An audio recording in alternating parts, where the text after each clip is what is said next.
Hi, everyone, and welcome to AB Conversations, where we will help you CFP your way out of it.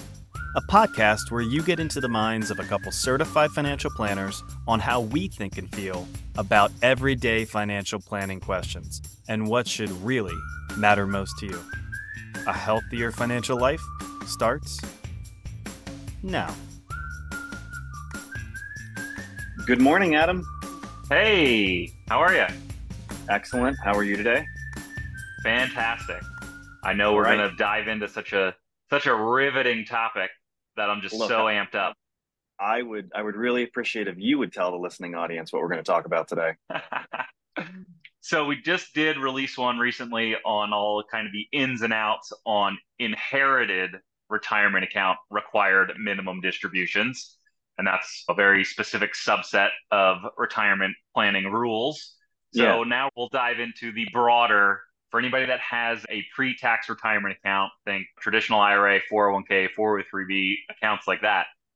There will come a time, God willing, that you will be forced to take money out of these accounts. And I think a lot of people know that they need to do something, but kind of the inner workings and those details aren't crystal clear. What does that mean to me, right, as the client? I know I have to do something, but what is that? What does that mean to me? What does that mean for taxes? What does that mean for investments? All of these things. And of course, in their infinite wisdom, legislation has been passed and changes these rules, what seems like very frequently these last few years. So those age ranges are now updated from what people may have in their head from years ago too. So we'll kind of just lay it all out and then talk through what are the potential strategies to maybe be more efficient from a tax perspective, or what are the levers that people can pull to just have a better feeling or a better handle on kind of what's to come when they get to required minimum distribution age. Yeah, and I'm glad we thought about doing this topic because there's really two key things to note here. One, when we use the word taxes, people want to be efficient about that. So I think it's really good. Yeah, let's go through the strategies on how we can be proactive in our tax conversations. But the second reason it's really good to go through this, if you think about all of our clients, and I think that's a good subset of the world out there, most people build their wealth in these retirement accounts. They're setting aside this money, whether it's a traditional IRA, a simple IRA, a SEP, a 401k, 403b. We're going to lump all that into this kind of RMD conversation, but it's just very common for people to come to us and they've built their wealth in this bucket that's going to be taxed. And maybe they want to be super sensitive to that in the future, as opposed to, bank accounts or non-retirement accounts. So it just makes it all the more sensitive to go, okay, when I'm ready to recreate my paychecks, what is that going to look like? But by the way, when I get to this age, not 70 and a half anymore, it's 73 and then it's going to go to 75. But when I get to that age, now there's a minimum. Like I'm forced to take a certain amount. I don't have the freedom to decide to a certain degree anymore. So let's go through it. Yeah. So then we'll just start with, again, they'll just kind of lay out the basics. What the heck is an RMD? And we'll keep using that term, but RMD is just required minimum distribution.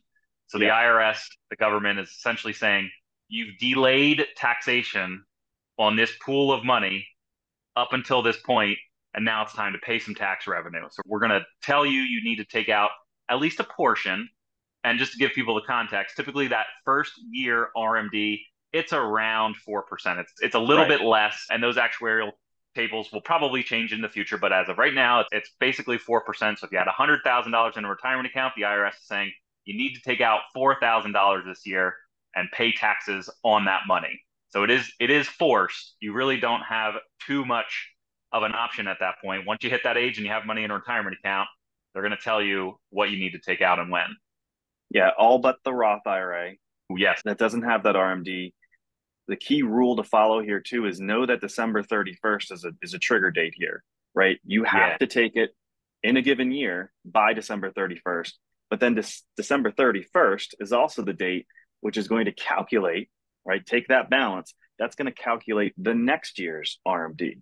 So you can delay it throughout the whole year, must be taken by December 31st, and that valuation is going to trigger next year's calculated amount. Yeah. And then we get people asking us, well, what if I still don't need it? What if I just don't take it? Like, what's the downside to that? Can I just leave it in there? Well, the answer is no. And the way the IRS incentivizes you to follow through on that RMD is they charge a penalty.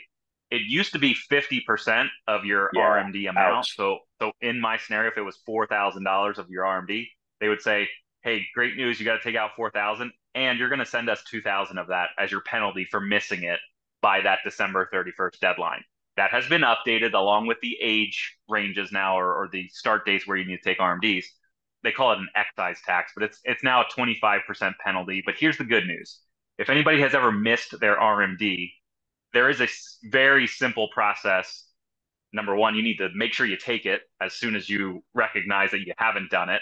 And then there's a form essentially that you fill out, you submit with your tax return, you can submit separately that just asks for a waiver, asks for forgiveness. You kind of explain, here's why I missed it, but I'm going to solve it moving forward. And in our experience, we've only done this a handful of times with clients, but we've never had an issue kind of going through that process. For anybody who's maybe worried of, well, I'm in the camp where I've missed it, there are steps to go through. If that's you, let us know. We can Yeah. certainly help you through that, but it's not the end of the world. There are options there to rectify that.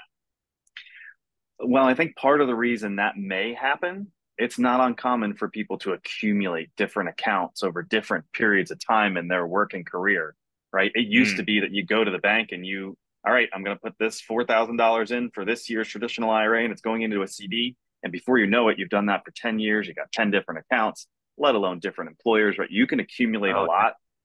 The rule here is your RMD is based on the aggregate balance of all those taxable IRA accounts. So you are able to take RMDs from just one of the account as long as it satisfies the aggregate. Problem being, if people have money in all different places, mhm. like it can get cumbersome or something can be forgotten. And then do you really know what your aggregate RMD is? So I think in the times where we've seen maybe some RMDs missed, Yeah. they're getting an RMD from some account, but Yeah. they maybe either forgot or didn't know they had to be taken from another account. Yeah. I'm glad you brought that up because, yes, we've certainly heard, oh, I completely forgot I had this $5,000 sitting in an old 401k from years ago, was not factored in to my calculations, those first couple of years of RMD. So that's a good point.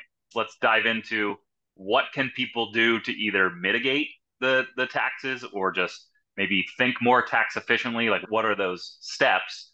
The one thing that I'll throw out to start, if someone is charitably inclined and they are giving to charity, you're giving to your church, you name it, local organizations, if you're kind of doing that out of your pocket, I think a lot of people know by now that you don't get the tax deduction unless you're itemizing your deductions in any given tax year. And now with the standard deduction being as high as it is, 25, 26,000, depending on how old you are, you would need to gift a lot to charity in any given year to be able to deduct those gifts.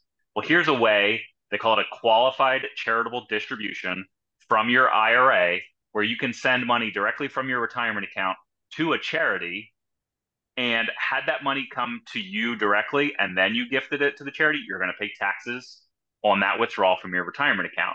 By doing it directly from your retirement account to the charity, you avoid that taxation. Sometimes it's a good way that if you're already giving to charity, this is a way that you can gift from your investments, avoid the taxation, and Yeah. by the way, hopefully avoid maybe a little bit of future RMD taxation by getting some of that money out of your IRA.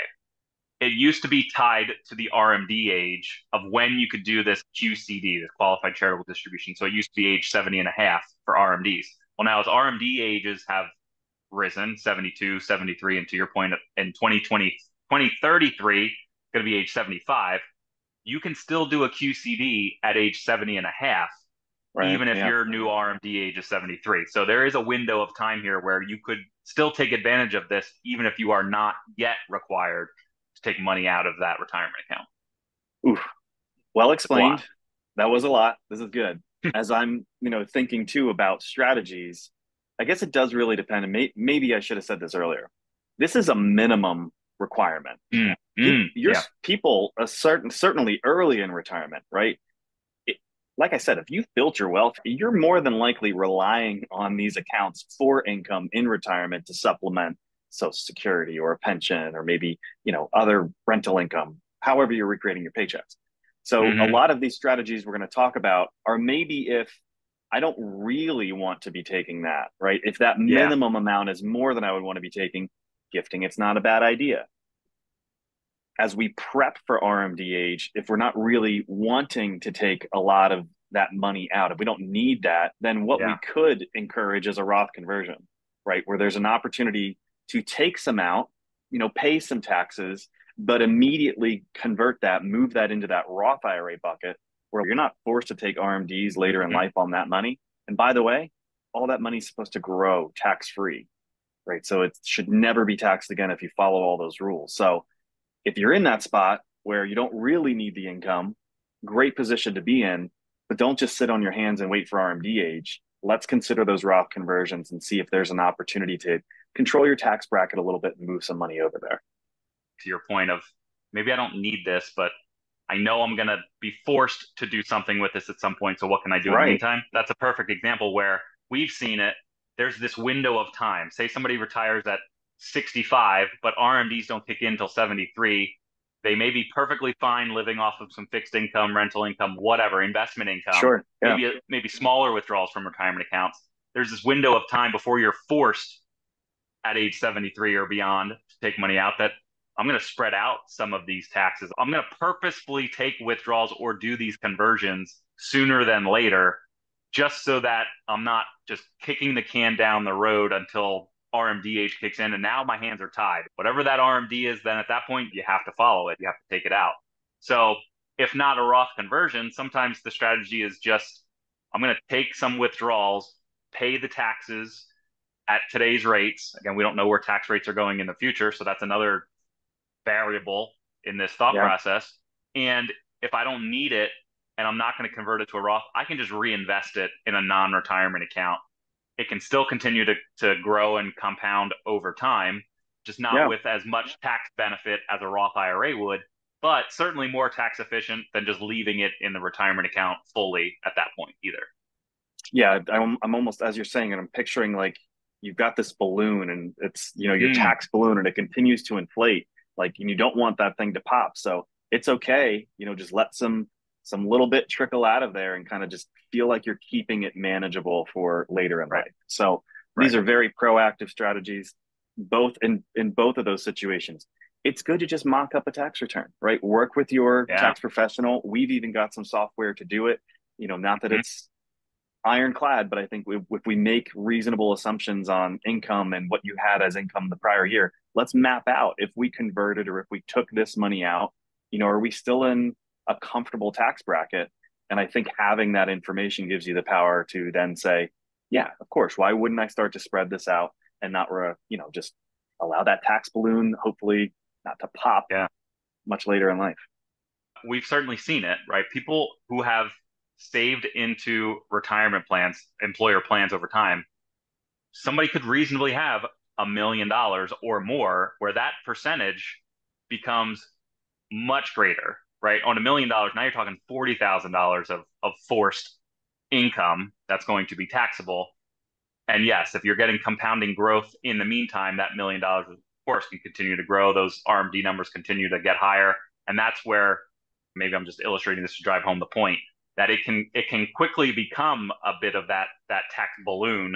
And you don't want that to get to the point where now, yeah, you're having way too much income that you don't want or need, but you're going to be Right. forced to pay taxes on it. So maybe there's ways to address that. So the last point here is maybe this. I don't know if we've ever recorded a podcast on this. Yeah, it's a bit more of an aggressive, I'll say, strategy for people that want to maximize what's going to their heirs, to their kids or grandkids, and limit what ends up going to the IRS in terms of that forced taxation on a retirement account. And that's combining the ideas of I need to take this RMD, and in this scenario, I'll use that $1 million. I'm going to be forced to take out a large chunk, and I don't need it.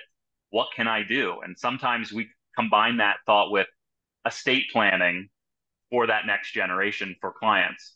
And essentially, what we end up kind of planning for is if they're forced to take out this money and they don't need it, what's a reasonable death benefit for a life insurance policy for a couple, it's called a second to die policy, where you're spreading out the risk not over just one life, but on both lives. And that life insurance policy does not pay out until that second spouse, in this case, would pass away. And that goes to the kids tax-free and can help them pay the taxes that are going to be due on those retirement accounts in the future. Again, you call it the zero tax plan. Yeah, it's like the 9 circles. We can illustrate that in so many different ways. But yeah, essentially try to limit what taxation is forced not only on yourself, but then also on your kids, on your next generation. I know we talked about this recently. Their hands are tied even more so than yours when it comes to RMDs, because they will have a 10-year window and not the rest of their lifetime to kind of stretch out the taxation. And I know that's going back to the comment that if you're in that fortunate situation where you don't really need to rely on these retirement accounts, then that tax bubble is going to continue to compound, not only for you, but like you said, and that's what I kept thinking as you're going into the strategy, then it becomes an estate planning issue because they will have to pay those income taxes. They can only spread it out over 10 years. So that's where the conversation does for us shift back to, maybe they already had some life insurance, some cash value built over time. Maybe they can leverage that. Maybe we can create something that is going to be better for the heirs, leveraging what can come out of that retirement account. So let's do a podcast on that sometime. You know, the zero tax plan is going to bring in the situation where maybe somebody's super charitable too. Yep. So let that be the teaser for next time. But this is great. Thank you. I think the big takeaway here is if you know the rules and you've got a little bit of window of time before you're forced to take distributions, then hopefully we shared a couple different proactive strategies that we should at least talk about, maybe consider. Yeah, absolutely. Thank you, sir. All right. Till next time. You got it. Bye. Beat you to it. Bye.